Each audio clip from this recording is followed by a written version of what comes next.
RTC కార్మికులు నా కుటుంబ సభ్యులు ఈ ప్రభుత్వ భాగస్వామ్యులని మంత్రి పొన్నం ప్రభాకర్ అన్నారు. ఆర్టీసీ విలీనం, కార్మికుల సంఘాల గుర్తింపు అంశాలు ప్రభుత్వ పరిశీలనలో ఉన్నాయని తెలిపారు.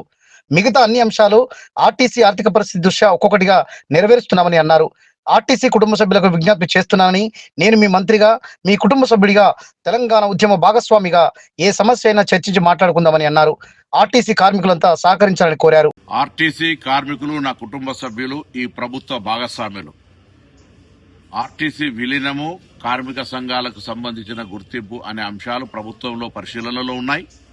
మిగతా అన్ని అంశాలను ఆర్టీసీ ఆర్థిక పరిస్థితి దృష్ట్యా ఒకటి నెరవేర్చుకుంటూ వస్తా ఉన్నాం.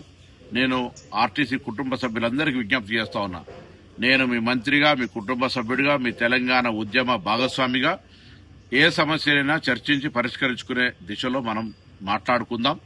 దయచేసి ఇటువంటి ఆందోళనలు, కొంత ప్రేరేపితమైనటువంటి ప్రొటెస్టులు జరగకుండా సంస్థను కాపాడుకుంటూ ప్రయాణికులకు సౌకర్యం కలిగిస్తూ సంస్థ పురోగతికి, కార్మికుల సంక్షేమాన్ని కృషి చేద్దాం.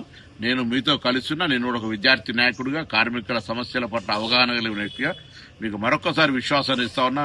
నా డోర్స్ ఎల్లవేళలా మీ కుటుంబ పెద్దగా నేను నా యొక్క బాధ్యత నిర్వహిస్తాననే మాట మా ప్రభుత్వ గౌరవ ముఖ్యమంత్రి గారు కూడా స్పష్టంగా మీకు ఈ మాట చెప్పమన్నారు. నేను ఈ సందర్భంగా తప్పకుండా తెలంగాణ ప్రజాపాలన ప్రభుత్వం ఆర్టీసీ కార్మికుల సంక్షేమము, సంస్థ పురోగతి, అదేవిధంగా ప్రయాణికుల సౌకర్యం అనే 3 ఎజెండాల మీద పనిచేస్తోంది. కార్మికులంతా సహకరించాల్సిందే కోరుతాం.